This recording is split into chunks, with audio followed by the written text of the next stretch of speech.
but he had no heart. Okay, guys, today we are going to Not that he could. control obby again.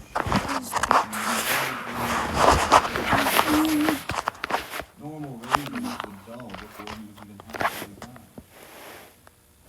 His mental well-being was also suffering.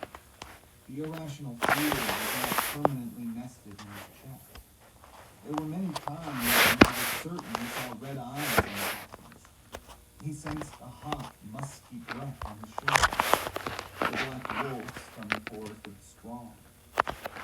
Once he thought he heard the cries of ruthless Emberheart as he pummeled him into paste. This sealed chamber is not a nice place, he told the cape on the ground. By now, most of his thoughts were made right. I wonder how strong the mortals are for them to find peace here. Or maybe they don't stay for over a week per session.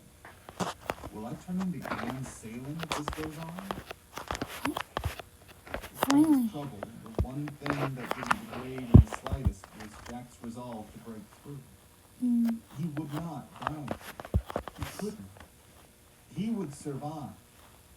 Every time he sank into meditation, the Tao lay before his eyes. Finally, I'm getting An the infinite checkpoints. blanket he could traverse with tiny steps.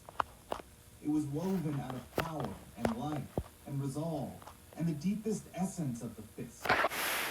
It was as large as a desert with its dunes and valleys, with every grain of sand being its own star. The sheer enormity of this task frightened Jack. It made him despair. And yet, he trudged on, day after day, thought after thought. He compared his insights and contrasted them. He passed them through a fine-toothed comb, looking for the tiniest imperfections and contradictions. Just because he fused his Tao roots didn't mean he understood them perfectly. Just enough to see that they fit into the greater picture of his Tao seed. And if each Tao root was an enormity, comprehending their infinite combinations was an unfathomable task.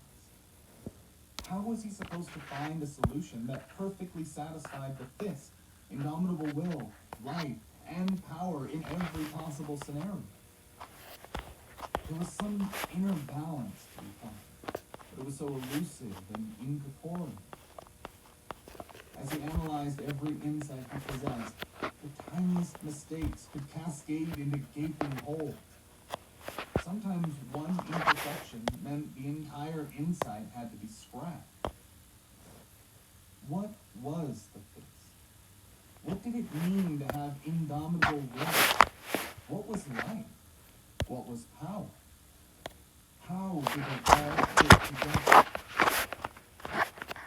Over time, Jack realized why almost every immortal had only one Tao. The complexity rose geometrically with every extra one. It was like adding an entire new axis to the universe. As the days passed, he became more and more uncertain of his success. His resolve didn't waver, but he understood the height of his task. It could take him years. No matter how talented someone was, and no matter how many good opportunities they had, some matters simply couldn't be forced. His only hope was that when he ran out of time and used the Tao sprouting kit, it would be enough to let him break through, even imperfectly. He didn't actually know much about this breakthrough. To become an immortal, you had to take your Tao seed as the basis and combine it with your Tao roots, forming a system where the roots supplied meaning and energy to the seed to let it grow. If you could form a solid enough understanding, the world would resonate with your Tao, sprouting into a Tao tree. How am I supposed to do this? However, even the tiniest imperfection could have a huge impact on your tree's stability. Just like one hair-thin crack could ruin an entire circle. Small mistakes could lead to the entire thing crumbling, and your Tao remain